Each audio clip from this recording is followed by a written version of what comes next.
क्या income tax 1961 खत्म हो गया है और पुराने केसेस अब इनवैलिड हो जाएंगे? पुराने एक्ट के रिफंड, नोटिस, असेसमेंट भी सब कैंसिल हो जाएंगे?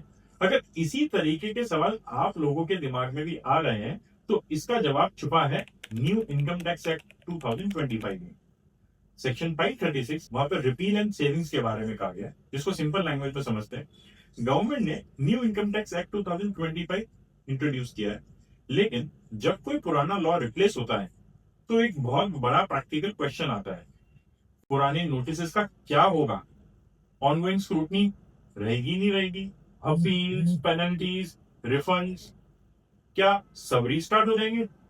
और इसी कंफ्यूजन को सॉल्व करता है यहां पर सेक्शन 536, जो कि रिपील एंड सेविंग्स के बारे में है। अब रिपील का मतलब पुराने लॉ को रिमूव करना होता है और सेविंग का मतलब पुराने लॉ के अंदर जो एक्शंस ऑलरेडी हो चुके हैं उनको प्रोटेक्ट करना होता है। सिंपल एक एग्जांपल से समझते हैं। आपको फाइनेंशियल ईयर 23-24 का असेसमेंट चल रहा है पुरानी इनकम टैक्स 1961 में। अब न्यू इनकम टैक्स एक्ट 2025 आ गया, तो क्या डिपार्टमेंट बोलेगा सब कैंसिल दोबारा स्टार्ट करो? नहीं। यहाँ सेक्शन 536 बोलता है जो proceedings, notice, penalties, appeals, refund या एक्शंस पुराने एक्ट के अंदर ऑलरेडी स्टार्ट हो चुके हैं वो वैलिड रहेंगे। इमेजिन अगर ये सेक्शन नहीं होता तो लाखों नोटिस इनवैलिड हो जाते, कोर्ट केसेस कोलैप्स हो जाते, टैक्स पेयर्स और डिपार्टमेंट दोनों कंफ्यूज हो जाते, मतलब पूरा टैक्स सिस्टम केओस में चला जाता।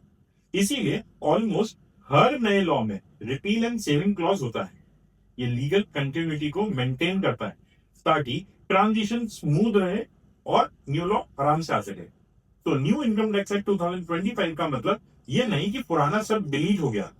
सेक्शन 536 इंश्योर करेगा कि ओल्ड सेक्शंस रिमेन वैलिड रहे, पेंडिंग मैटर्स कंटिन्यू पुराने सेक्शन में स्मूथली चले और लीगल कंटिन्यूटी मेंटेन रहे। अगर ये रील आपको इंफॉर्मेटिव लगी हो तो लाइक और फॉलो करना ना भूलें।